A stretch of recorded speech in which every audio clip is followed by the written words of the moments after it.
There's only one psalm that was written by Moses. Did you know that? One psalm, Psalm 90. Psalm 90 is one of the oldest psalms that were ever written, and the Bible clearly says that a prayer of Moses, the man of God. And then he goes on in verse 9 and 10, and he says, "For all our days have passed away in your wrath. We finish our years like a sigh.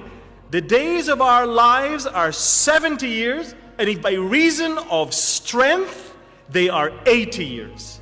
Yet their boast is only labor and sorrow, for it is soon cut off and we fly away." So if we already understand that 20 and 30 years is not a lifetime of a generation, and if we also understand that the generation of the wilderness that gave us the idea of 40 years, it's not applicable also, now we see that in the book of Psalms, especially in light of the fact that David wrote most of them, and he lived only to the age of 70,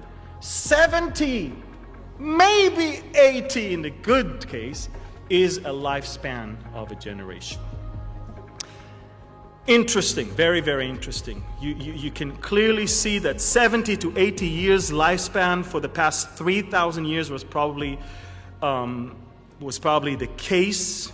And David, of course, lived there. And studies were showing basically that, for example, the life expectancy of those living in the United States in 1850 was less than 40 years, but increased to 47 by 1900. And then mushroomed to 77 years by 1999. And by the end of the 20th century, we see that according to the 2002 World Almanac and Book of Facts, the average life expectancy in the United States is 77 years, 74 for male and 80 for females.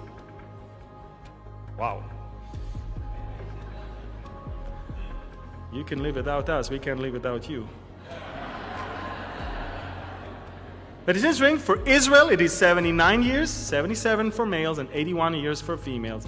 And the average life expectancy at birth for Israel is projected to be 82 in the years 2025. So, now we understand we're talking about anything between 70 to 80, maybe a little bit more. Anything. So which generation did Jesus, or was Jesus talking about? Now comes the best part of this message.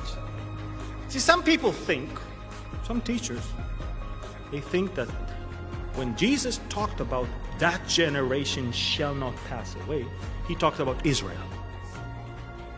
But I find it very odd. Why? Because he's talking about a generation that are going to watch Israel. He doesn't talk about the fig tree. He talks about the generation that will see the fig tree comes back to life. Wow. So I believe it talks about the believers of the time.